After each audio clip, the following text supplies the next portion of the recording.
Voltamos a apresentar Conexão Metropolitana. Estamos de volta para o segundo bloco do programa Conexão Metropolitana, que hoje recebe aqui na nossa sala de bate-papo o ex-vereador, presidente do PSB de Itanhaém, empresário no município, Marcelo Strama. Strama, recentemente nós tivemos aí em Itanhaém, no final do ano passado, você me corrija se eu estiver errado, o Tribunal de Contas rejeitou as contas do atual prefeito João Carlos Forcel. E eu estou te perguntando isso até para poder explicar para os nossos telespectadores como funciona, porque como você foi um vereador, você foi um legislador no município, você conhece bem e pode explicar para os munícipes de Itanhaém, para os munícipes de outras cidades, como que funciona isso. O Tribunal de Contas rejeitou as contas do prefeito. E agora, qual serão os próximos passos? Certo.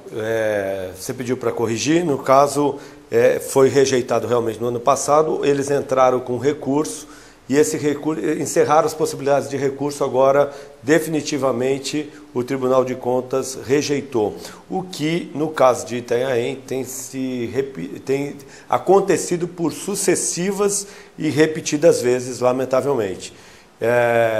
Como funciona? O Tribunal de Contas remete esse parecer negativo, reprovando as contas do atual prefeito para a Câmara Municipal, para que a Câmara Municipal tome uma decisão política, ou seja, mantenha o parecer do tribunal, reprovando as contas, ou derruba o parecer do tribunal, e aí é como se nada tivesse acontecido. No caso da Câmara Municipal, são 10 votos em Itanhaém, precisam de 7 votos para derrubar o parecer do tribunal. Nós temos conversado com alguns vereadores e nós temos entendimento de que o governo não terá 7 votos para derrubar o parecer, de modo que o parecer do Tribunal de Contas, pelo desejo dos vereadores, por terem dado oportunidade do atual gestor se corrigir ao longo de 7 anos, e isso acontecer, como eu já disse, por sucessivas e repetidas vezes, o entendimento de alguns vereadores é de que deve manter o parecer do tribunal. Agora, Marcelo, você, como eu disse, como já passou pela Câmara Municipal de Itanhaém, o que leva, ou o que levou, né, no caso dessas contas do prefeito João Carlos Forcel, a ser recusadas pelo Tribunal de Contas? Elas foram reprovadas, no caso específico, tem uma série de apontamentos. Um deles, com bastante relevância, é o endividamento do município de Itanhaém. Inclusive, o próprio relator coloca que as contas de Itanhaém foram maquiadas. Portanto, houve essa reprovação e vai ser, além desse envio à Câmara Municipal para tomar decisão política, no caso da votação, essas contas também são encaminhadas ao Ministério Público para apuração de eventual ilícito criminal. Agora, pelo que você falou, então, a Câmara ela pode sim vetar o Tribunal de Contas e tá tudo, votou, tiver a maioria, tiver mais de 7 votos, está tudo lindo, maravilhoso. Aí eu te faço uma pergunta, não só a você, como morador, como munícipe de Itanhaém, como ex-vereador, e principalmente aos munícipes de Itanhaém. Se for realmente passado pela Câmara, tudo bem, está tudo lindo, politicamente falando, maravilhoso. A sociedade de Itanhaém, como que ela vai poder aceitar uma situação dessa e responder de alguma forma? Olha, a sociedade cada vez mais quer gestores comprometidos com as causas públicas. A sociedade cada vez mais quer gestor que coloca os interesses coletivos acima dos interesses individuais. E a sociedade tem acompanhado de perto, particularmente em relação a esse assunto do Tribunal de Contas, a gente verifica o interesse da população acompanhar, querer saber a data onde vai ser votado, acompanhar de perto, que seja uma votação clara, que seja uma votação pública, para que todos os moradores possam acompanhar, que seja aberto, não seja secreto, que seja em respeito ao povo de Itanhaém, para que cada vereador possa dar o seu voto e justificar o seu entendimento, o porquê mantém o parecer do tribunal ou, no entendimento de qualquer um, eventualmente, o porquê que é derrubar o parecer do tribunal.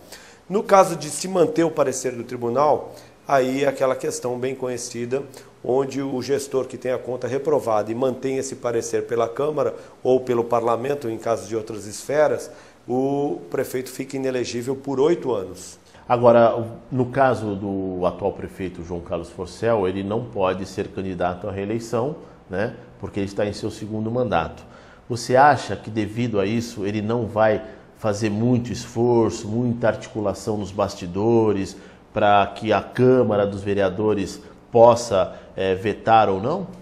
Eu creio que nenhum... Ele está trabalhando para isso? Eu creio que sim, eu não tenho acompanhado, eu não tenho ligação com o atual governo, mas a gente supõe que nenhum prefeito quer... manchar a sua imagem. Quer ter essa questão ligada ao seu currículo, vamos dizer assim, né? Bom, vamos aguardar, né? Eu espero que tudo seja resolvido da melhor maneira possível e desde já eu deixo aberto aqui as câmeras, os microfones para o João Carlos Forcel poder vir falar. Por várias vezes ele foi convidado a vir no programa e nós estamos aguardando uma visita do prefeito. Milton, você sabe que é interessante, a gente falava de interesses públicos, acima de interesses individuais, etc. E eu estive conversando, a gente tem feito muitas reuniões pela cidade, com os partidos aliados. Hoje temos 11 partidos dentro de um projeto para 2012. Em todas as reuniões, ouvindo a população, ouvindo os filiados de cada partido, a gente sempre aprende muito um com o outro, e uns com os outros, né? E esses dias teve lá um motorista de ônibus, amigo nosso, e ele dizia que nos bairros mais simples da cidade ele encontra muitas vezes um estudante que desce do ônibus, ele faz transporte escolar, desce do ônibus com um tênis, a mãe está esperando com outro filho que vai no outro período para aquele que desceu do ônibus deixar o tênis para ele poder para o outro filho ir para a escola também com aquele tênis que ele deixou e ele vai embora descalço. E todo mundo ficou muito comovido com essas histórias que esse motorista de transporte escolar contou. E isso mexe com a gente. Então a gente verifica algumas discrepâncias, algumas diferenças sociais que nos chocam, que nos deixam constrangidos de viver numa cidade onde essas coisas acontecem. Ao mesmo tempo que a gente vê pessoas querendo ser dono das redes de fast foods, donos de condomínios particulares, donos de terrenos e mais terrenos, donos de empreendimentos, de empresas dentro e fora da cidade, dentro e fora do estado e muitas vezes até do país, a gente vê diferenças sociais como essa. Então, quando a gente verifica esse tipo de situação, eu digo sempre o seguinte, que do ponto de vista político, há necessidade de uma transformação. Do ponto de vista ético, a gente vê que tem coisa errada que precisa ser mudada. Do ponto de vista moral, precisa fazer uma redistribuição de renda.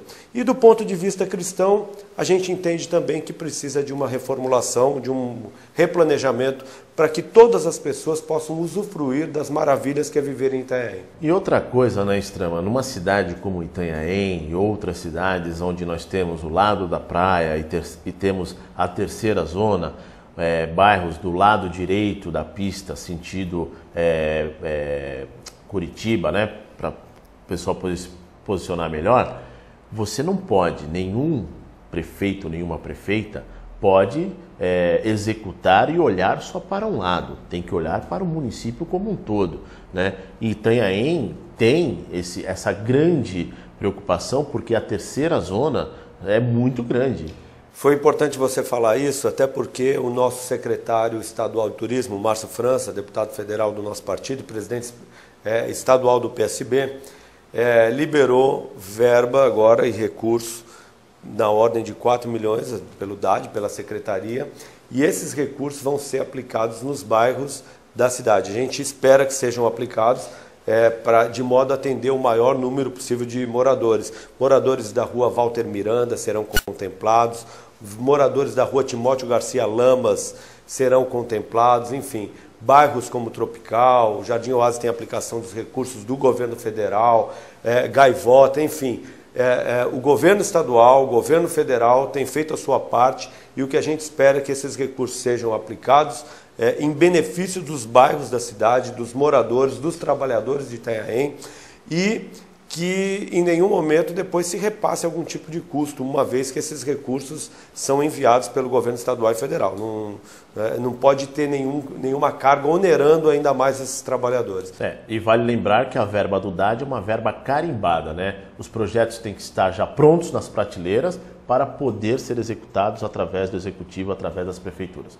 Nós vamos para um rápido intervalo comercial e eu volto já já para o terceiro e último bloco do programa Conexão Metropolitana. Não saia daí. Que tal viver onde tudo é pertinho e mandar o estresse para bem, bem longe? São Paulo Residencial. Perto da natureza, do conforto e da qualidade de vida. E com lazer completo, para você também ter tudo sem precisar sair de casa. Venha conhecer no José Menino, em Santos. São Paulo Residencial. Viva perto de tudo que vale a pena. A Prefeitura de São Vicente pavimentou 300 quilômetros de ruas na área continental e recapeou as do centro. Drenagem, guias e sarjetas complementam o asfaltamento, que traz conforto e segurança para o cidadão. Eu moro aqui há 38 anos, que era só terra, lama. Quando chovia era difícil pra gente sair. Hoje, é uma maravilha. A rua antes era péssima, nem rua tinha, né? Eu não acreditava que essa rua não fosse asfaltada. Era terra pura, agora tá bem melhor, né? Prefeitura e você, mantendo São Vicente no rumo certo. Sintramar. Fundado em 27 de julho de 1919, o Sindicato dos Trabalhadores na Movimentação de Mercadorias e Arrumadores de Santos e região.